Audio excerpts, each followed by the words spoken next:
The Republicans should say, we want to take over. We should take over the voting in at least 15 places. The Republicans ought to nationalize the voting. Vous venez d'entendre le président américain lors d'un balado qui était diffusé hier, Donald Trump, qui a appelé le gouvernement et les républicains à prendre le contrôle du système électoral, notamment dans plusieurs États qu'il a perdus en 2020 ou en 2024. Étienne, Donald Trump en a rajouté dans le bureau ovale aujourd'hui. Donald Trump ne recule pas sur cette déclaration. Audrey souhaite voir le gouvernement fédéral, son administration et le Parti républicain prendre le contrôle du processus de vote électoral dans une quinzaine d'États. Il faut dire que le président n'a pas précisé dans quel État il voulait voir les républicains prendre le contrôle. Il a quand même énuméré plusieurs grandes villes, plusieurs capitales, principalement démocrates. Et cette prise de position du président survient à 9 mois à peine des élections de mi-mandat qui doivent se tenir donc en novembre prochain. Un moment clé dans l'élection américaine de ce deuxième mandat de Donald Trump. Le président qui, depuis plusieurs années maintenant, répète, selon lui, qu'il y a eu fraude électorale dans l'élection de 2020, alors que Joe Biden a remporté le scrutin.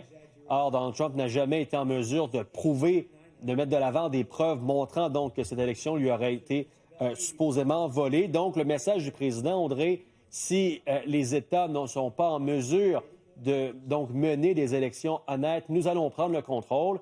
Or, selon la Constitution américaine, c'est important de savoir que ce sont les États et non le président américain qui, selon la Constitution des États-Unis, ont le pouvoir de mener donc ces scrutins un peu aux quatre coins des États-Unis. Écoutez bien ce qu'avait à dire Donald Trump aujourd'hui sur ce désir, justement, de prendre le contrôle du processus électoral. Take a look at Detroit. Take a look at Pennsylvania. Take a look at Philadelphia.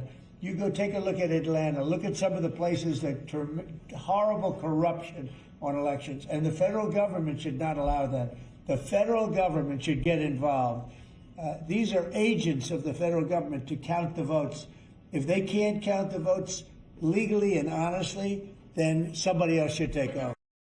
Donc, vous avez entendu dans les villes qu'a énuméré Donald Trump, principalement des villes démocrates. Il faut dire, Audrey, que cette prise de position du président amène beaucoup d'inquiétudes, principalement chez les démocrates, de voir que le chef de la nation américaine souhaite prendre le contrôle de ce processus électoral. Est-ce que Donald Trump restera sur sa position? Quelle sera la suite pour les élections de mi-mandat en novembre prochain, évidemment?